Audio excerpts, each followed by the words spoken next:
I keep seeing these videos all the time now where it's you're mansplaining or you're womansplaining or you're doing this or that. I hear racist used all the time. I hear homophobic, transphobic, all these phobics. And I quite a while ago made a video on YouTube called Truthophobic. Like, people don't want to hear the truth. That's really what it is. And sadly, what everything is really become is whoever can call the other group or individual a name first. So if you throw out "you're racist," instantly everybody thinks, well, that person must be racist because it's been said now. It went in my ear, now it's in my brain, and somehow, some way, this person must be what they're saying. Maybe they're saying something very truthful and you're just calling them a name first. So if you're using these names, one of my favorite that gets thrown around all the time is Hitler and Nazi. Like, people compare people to Hitler and Nazi that have no idea what the Holocaust or any of it was really like. Like, you have no idea how many mass murders he did. You have no many, like, it is so batshit crazy, and then they're calling people Hitler that have never killed anybody. Like, I mean, it is baffling, some of the words we use. And like one of my brother Ross says all the time, you can't unring the bell. Like, be specific in how you speak and how you talk, what you're saying, how you're saying it.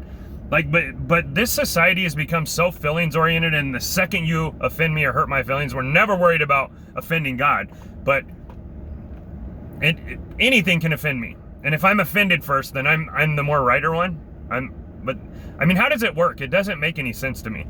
So the person you call the name first wins the argument, or they are that because you call them that? Or are you just using names because you can't have a discussion, you can't have a debate, you can't intellectually talk back and forth? Like, we used to have discussions and debates and work out stuff together, and maybe I didn't know that, maybe you didn't know that.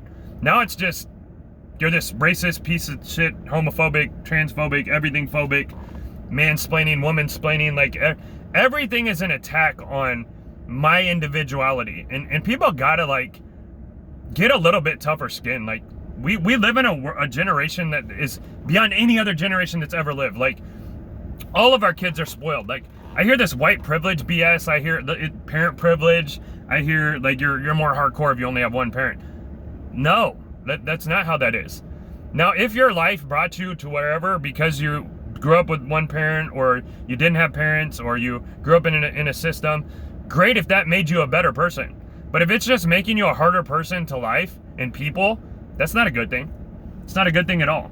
But we have to get off this, whoever calls the name first, whoever tries to feel more offended first, then they're in the right. That doesn't make you right. It just means you're sensitive.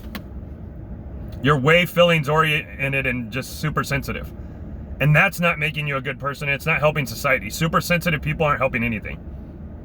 Now, it may help if somebody's hurt. It may help if somebody needs a shoulder to cry on. We need those people for that. But to just be running around sensitive and I don't like what you're saying, therefore it's wrong. That's wrong, and it's crazy. So please get off all the words and who can call the word first, and actually have discussions, debates. Listen for truth. Like, what is your truth? Is it what you deem right? Is it what I deem right? Is it what God has said and done?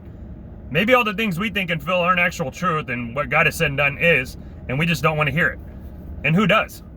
We want to live in everything that I see right in my own eyes, generation and era. And it's nuts. Can you imagine if everyone did that which they saw right in their own eyes? It's in the Bible. We'd have chaos. Like, it's pretty much starting right now. Like, not starting, but it's been going on for quite some time. And it's trickling down into the next generation coming up of feelings and just do whatever you want. It's a free-for-all. Like, that's not going to be a good society. It's going to destroy our society. You have to have morals, you have to have foundation, you have to have discipline, you have to have certain things. Or you don't have a society, you have no structure. Like, try to build a house the way we're trying to form people up. Like, it won't work. Like, you can't, if you don't have a solid foundation for a building or a house or anything that you're doing, it ain't going to last very long. So it's the same with our lives, our mindsets, our spirituality, our mental, our physical, all of it. So think about that. Love God, love people, love y'all, but we got to turn this around, because it's just saying stuff because I'm more offended than you are, and that makes me righter than you are is wrong.